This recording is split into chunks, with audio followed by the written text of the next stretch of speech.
आज का kitchen tips बहुत ही यूजफुल है जो आपके किचन और घर के काम को आसान करेंगे। नमस्ते दोस्तों, प्रीति रसोई में आप सभी का बहुत बहुत स्वागत है। जूते में चम्मच को इस्तेमाल करते ही आप चौंक जाएंगे, तो वीडियो को बिल्कुल भी स्किप मत करिएगा। और यहाँ पर न कुछ और भी आइडिया हैं जिससे आपके किचन में आसानी होगी खाना बनाने में, और बाथरूम के लिए भी कुछ ऐसे ही आइडिया लेके आई हूँ। तो चलिए देर नहीं करते हैं, वीडियो को शुरू करते हैं। यहाँ पर मैंने लिया है 2 कोल्ड ड्रिंक का बॉटल। छोटा वाला बॉटल है, आप चाहे तो बड़ा भी ले सकती हैं। बस यहाँ पर आपको ध्यान रखना है दोनों बॉटल एक ही साइज़ का होना चाहिए। एक ही कोल्ड ड्रिंक का मतलब साइज़ और शेप एक ही जैसा होना चाहिए, अलग अलग नहीं होना चाहिए। अब हम क्या करेंगे, इसके नीचे वाले हिस्से को कट करेंगे। तो उसके लिए पहले ना आप चाकू से इस तरीके से कट करें जिससे आसानी से ये कट जाएगा। उसके बाद थोड़ा सा कट लग जाएगा, फिर आप सीजर से इस तरीके से आसानी से काट सकती हैं। ये बहुत ही सॉफ्ट प्लास्टिक रहता है, बहुत ज़्यादा हार्ड नहीं रहता है, तो आसानी से कट जाता है। अब इसके किनारे को थोड़ा सा स्मूथ कर लेंगे, बराबर कर लेंगे, तो ये कुछ इस तरीके से बनके तैयार होगा। अब चलिए जो दूसरा बॉटल था हम इसका भी कट करेंगे। तो यहाँ पर आपको ध्यान देने योग्य बात ये है कि आपको एक बॉटल का थोड़ा सा ऊपर से हमने कट किया था, मतलब बेस वाला पार्ट ही थोड़ा सा ऊपर से किया था। और इसका देखिए सेम तरीके से हम काट रहे हैं, और इसका नीचे से थोड़ा है, मतलब ये थोड़ा सा पतला है, और दोनों का बेस वाला पार्ट ही हमें कट करना है। तो यहाँ पर हमने इसे भी कट कर लिया है। अगर एक्स्ट्रा आपको दिख रहा होगा तो उसे काट कर एकदम बराबर स्मूथ कर लीजिएगा। दोनों हमने काट के तैयार कर लिया है। अब चलिए इसे कैसे इस्तेमाल करना है वो दिखा देती हूँ। उससे पहले हम इसे थोड़ा सा डेकोरेट करेंगे। तो आपके पास अगर बेकार नेल पेंट है तो आप उसका इस्तेमाल करें, नहीं तो आप कलर का भी इस्तेमाल कर सकती हैं। और इस तरीके से अपने हिसाब से इस पर डिज़ाइन बना दीजिए। तो मैं इस पर कुछ इस तरीके से ही बना रही हूँ, मतलब बस हल्का सा बना रही हूँ ताकि पता चलना चाहिए कि कुछ तो हमने बनाया है, या फिर आपने पूरा भी कर सकती हैं कलर। तो ये मैंने इसे इस तरीके से तैयार कर लिया है। चलिए अब क्या करेंगे, इसे थोड़ा सा सूखने देंगे। नेल पेंट को सूखने में ज़्यादा टाइम तो नहीं लगता है, मगर थोड़ा टाइम देना पड़ेगा। अब इसमें आपने अपने ईयरिंग या फिर गले का चेन है, या बच्चों के छोटे छोटे टॉयज़ हैं जैसे कि डाइस वगैरह रहता है, ये सब रखने के लिए आप इसे बॉक्स की तरह यूज़ कर सकती हैं। बहुत ही ब्यूटीफुल लगता है, देखने में एकदम एप्पल का शेप दिखता है। बढ़ते हैं नेक्स्ट टिप की तरफ। तो यहाँ पर मैंने वाइट विनेगर लिया है, यानी सिरका। अब हम एक बर्तन में थोड़ा सा सिरका डालेंगे। उसके बाद इसमें डालेंगे आधा छोटा चम्मच खाने वाला सोडा। अब इसे हम अच्छे से मिक्स होने देंगे। जब सिरका में सोडा जाएगा ना तो एक्टिव होता है। फिर हम क्या करेंगे, एक ईयरबड ले लेंगे और इस तरीके से मिक्स करेंगे इसकी सहायता से। तो यहाँ पर आप देख सकती हैं अच्छे से मिक्स हो गया है। हमारा जो किचन का लाइटर रहता है बार बार ख़राब हो जाता है, गंदा हो जाता है, उसके बाद भी नहीं जलता है। तो आप महीने में एक बार ज़रूर क्लीनिंग इसकी करिए। ऊपर से भी करने को आइडिया बताऊंगी जिससे आपका एकदम कितना भी जंग लगा हो, ख़राब हो, लाइटर एकदम अच्छे से चमक जाएगा। अंदर से करने के लिए आप विनेगर और सोडे वाले मिश्रण में ईयरबड को डालिए और इस तरीके से देखिए आप साफ़ करिए। जितना भी गंदगी रहेगा सब निकल जाएगा, जो हमें आँखों से दिखता भी नहीं है वो भी साफ़ हो जाता है। यहाँ पर आप देख सकती हैं बहुत ही अच्छे से क्लीन हो गया। ये देखिए जितना भी गंदगी था अच्छे से हो गया। थोड़ा सा टैप टैप करिए, जो रहेगा निकल जाएगा। अब ऊपर से सफाई करने के लिए आपको बताती हूँ, थोड़ा सा वाइट वाला कोलगेट लीजिए। बस हल्का सा ही लेना है, बहुत ज़्यादा नहीं, मतलब एक बार में जितना आप अपने टूथ ब्रश पर लगा कर ब्रश करती हैं, मतलब एक मटर के दाने के जितना, बस अच्छे से इसके ऊपर अप्लाई करिए। ज़्यादा जंग लगा हुआ गंदगी है, ऑयल है, तो आप इसे 10 मिनट के लिए छोड़ दीजिए, नहीं तो आप बस 3 मिनट के लिए इसे छोड़ दीजिए। उसके बाद गीले कपड़े से पोंछ लीजिए। ध्यान रखिएगा आपको इसे धोना नहीं है, बस इस तरीके से पोंछ लेना है। देखिए एकदम चमक जाता है नए जैसे। मेरा ज़्यादा गंदा नहीं था क्योंकि मैं इसे टाइम टाइम पर क्लीन करती रहती हूँ, इसके लिए।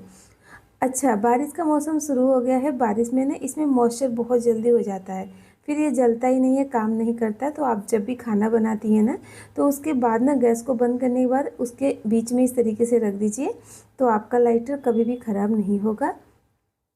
ब्रेड अगर पैकेट में बच जाता है तो उसे हम ऐसे लपेट के रख देते हैं, खुल जाता है पैकेट। तो आपने इसे लपेटने के बाद इस तरीके से ऊपर का पार्ट नीचे चढ़ा दीजिए, नहीं खुलेगा। अगर आपके पास भी एल्युमिनियम फॉइल पेपर है बेकार, जैसे कि आपने बच्चों के टिफ़िन में, हस्बैंड के टिफ़िन में दिया था, या फिर बाहर से रोटी वगैरह मंगाती हैं तो भी आ जाता है, तो आप इसे फेंके नहीं, आप इसे कुछ इस तरीके से यूज़ कर सकती हैं। देखिए, जो हमारे बाथरूम का, किचन का नल रहता है ना, बार बार पानी इसके ऊपर पड़ने की वजह से दाग हो जाता है, पानी के ही दाग हो जाते हैं। तो आप क्या करें, जो एल्युमिनियम फॉइल पेपर है ना, उसका गोला बनाइए और इस तरीके से इसके ऊपर हल्के हाथ से रब करिए। बहुत ज़ोर से नहीं करना है, हल्के हाथ से करिए। एकदम आसानी से जितना भी दाग धब्बा गंदगी रहेगा एकदम अच्छे से चमकने लगता है, मतलब सब निकल जाएगा, बहुत अच्छे से क्लीन होता है। अगर आपका टैप बहुत ज़्यादा गंदा है तो आप यहाँ पर डिटर्जेंट डालकर साफ़ कर सकती हैं, नहीं तो इस फॉइल पेपर से ही बहुत अच्छे से साफ़ हो जाता है। तो हल्का सा मैंने रब कर लिया है। अब क्या करेंगे, इसे फेंक देंगे। अब हम नॉर्मल पानी से इसे धो लेंगे। धोने के बाद आप खुद देख सकती हैं एकदम अलग ही शाइन आ जाता है नल के ऊपर, ये देखिए। तो इस तरीके से आप अपने टैप को बहुत अच्छे से क्लीन कर सकती हैं। मुझे तो बहुत पसंद आया, आपको कैसा लगा कमेंट करके ज़रूर बताइएगा। अपने दोस्तों और फैमिली के साथ शेयर भी करिएगा। चलिए बढ़ते हैं नेक्स्ट टिप की तरफ। अब यहाँ पर जो हमारा ये वॉश बेसिन का नल है ना, आप इसे भी सेम तरीके से क्लीन कर सकती हैं, ये भी बहुत अच्छे से साफ़ हो जाता है।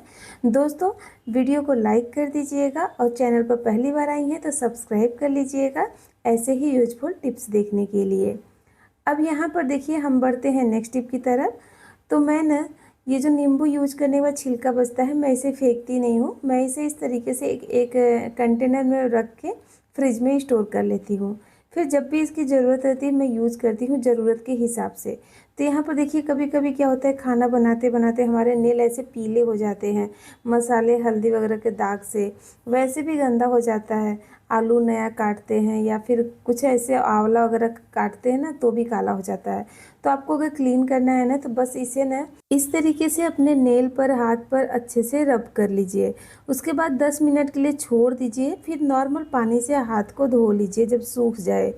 जब आप धोएंगी ना, आप खुद देखेंगी कि जितना भी गंदगी था वो भी रिमूव हो जाएगा, दाग धब्बे जो नेल के ऊपर थे वो भी रिमूव हो जाएगा, और प्लस आपके नेल में ना अलग ही शाइन आता है। ट्राई करके ज़रूर देखिएगा। मैं इसे अलग अलग तरीके से यूज़ करती हूँ, जो मैंने आपको वीडियो में शेयर भी किया है। मेरे पुराने व्यूवर्स होंगे तो उन्होंने ज़रूर देखा होगा, तो कमेंट करके बताइएगा कि किसने देखा है। अब यहाँ पर हम एक कोल्ड ड्रिंक का बॉटल लेंगे, थोड़ा सा बड़ा वाला बॉटल लेना है, मतलब 500 ml का जो कोल्ड ड्रिंक का बॉटल आता है वो वाला, ठीक है। अब इसके ऊपरी हिस्से को हमें कट करना है, तो बस चाकू से हल्का सा कट लगा लेंगे, उसके बाद सीजर से कट करेंगे। यहाँ पर आप चाहे तो मार्क लगा के फिर कट करें तो एकदम बराबर कटेगा, नहीं तो ये थोड़ा सा ऊपर नीचे हो सकता है।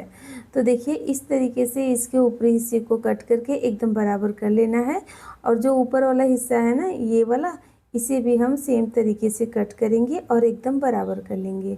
ध्यान रखना है यहाँ पर आपको इसे बराबर करना है, बार बार इस तरीके से ज़मीन पे रख के देखिए। अगर जिधर झुका हुआ लगता है, ऊपर लगता है ना, तो ऊपर वाले हिस्से को थोड़ा सा और कट करिए, तो इस तरीके से ये एकदम परफेक्ट बन जाएगा। और ये वाला जो टिप है ना, ये उनके लिए है जो रेंट पर रहती हैं, जिन्हें बर्तन रखने का बहुत ज़्यादा प्रॉब्लम होता है, जिनका किचन छोटा है, तो उनके लिए बहुत ही यूज में आ जाएगा। अब गैस पर एक पुराना चाकू गरम कर लेंगे, रेगुलर यूज होने वाला चाकू का इस्तेमाल मत करिएगा इसमें। अब ये ना जो नीचे वाला हिस्सा था ना, उसे लेंगे और इसके बेस के पार्ट में एक सर्कल शेप में हम कट लगाएंगे। तो यहाँ पर देखिए, मैंने ना कट लगा लिया है। चाकू को गरम करके 3 से 4 बार में मैंने काटा, क्योंकि बहुत ही मोटा ये वाला पार्ट रहता है। अब जो ऊपर वाला हिस्सा है जहाँ पर ढक्कन लगाते हैं, कैप लगाते हैं, उसको इसके अंदर इंसर्ट कर देंगे। उसके बाद इसके लिड को यानी ढक्कन को बंद कर लेंगे। तो हाथ डालकर अच्छे से बंद करिएगा, एकदम अच्छे से बंद हो जाता है क्योंकि इसका ही ढक्कन है, तो आराम से लग जाएगा। अब इसे इस तरीके से खड़ा कर लेंगे। अब ना आप इसमें अपने स्पून वगैरह रख सकती हैं। देखिए, स्पून रखने के लिए स्टैंड नहीं है, लाइटर वगैरह रखने के लिए नहीं है, तो आप इसे इस्तेमाल कर सकती हैं। बहुत ही अच्छे से टिका रहता है, बिल्कुल भी गिरता नहीं है। आई होप ये आइडिया भी आपको पसंद आया होगा। चलिए बढ़ते हैं नेक्स्ट टिप की तरफ।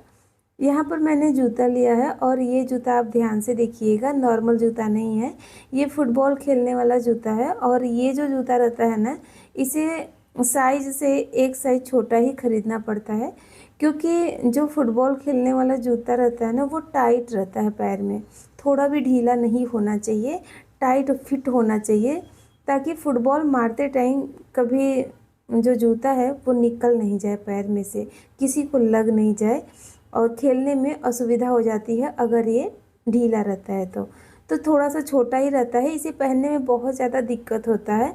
तो आप ना क्या करें, इसको पहनते टाइम पीछे से इस तरीके से स्पून लगा कर पहने, एकदम आसानी से चला जाता है, बिल्कुल भी दिक्कत नहीं होती है। ये आइडिया मेरे बेटे ने बताया, उसको लगा कि मम्मी स्पून डालकर ऐसे करेंगे ना तो जूता आसानी से पहना जा सकता है। तो वो खुद अपना पहन रहा था, तो मुझे बोला कि मम्मी आप इसे रिकॉर्ड करो और अपने व्यूवर्स के साथ शेयर करो, उनको पसंद आएगा और उनको हेल्प भी हो जाएगा। तो आई होप आपको ये आइडिया भी पसंद आया होगा। इतने सारे टिप्स में से कौन सा आइडिया ज़्यादा अच्छा लगा कमेंट करके ज़रूर बताइएगा। चैनल को सब्सक्राइब कर लीजिएगा। बेटे का आइडिया कैसा लगा ज़रूर बताना।